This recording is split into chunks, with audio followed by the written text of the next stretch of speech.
রাতারাতি রাষ্ট্র সংস্কার সম্ভব নয়, স্পষ্ট জানালেন মির্জা ফখরুল ইসলাম আলমগীর। আজ শনিবার রাজধানীর সিরডাম মিলনায়তনে ডক্টর হোসেন জিল্লুর রহমানের বই প্রকাশ অনুষ্ঠানে এইসব কথা বলেন বিএনপি মহাসচিব। তিনি বলেন, রাষ্ট্রের কাঠামো বদলাতে সময় লাগবে, গণতন্ত্রের চর্চা ছাড়া সেই পথ সম্ভব নয়। কোনো কিছু জোর করে চাপিয়ে দিলে তা টিকবে না। তিনি আরো বলেন, গণতান্ত্রিক উপায়ে নির্বাচনের মাধ্যমে জনগণের প্রতিনিধি নির্বাচিত হয়ে সংসদে গিয়ে সংস্কার আনতে হবে।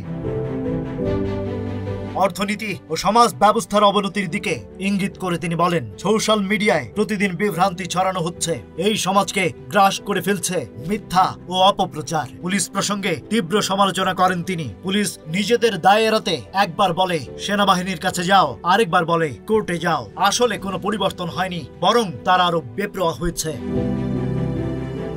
মির্জা ফখরুলের মতে, গত 15 বছরে স্বপ্ন, গণতন্ত্র, অর্থনীতি সবকিছু ধ্বংস করে ফেলা হয়েছে। রাষ্ট্রীয় সম্পদ লুট হয়েছে জবাবদিহিতার অভাবে, এবং এই কারণেই বিএনপি চায় একটি যৌক্তিক, গ্রহণযোগ্য, অবাধ নির্বাচন। শেষে তিনি সতর্ক করেন, আন্তর্জাতিক ট্যারিফ নীতির প্রভাবও বাংলাদেশকে বড় ঝুঁকিতে ফেলতে পারে।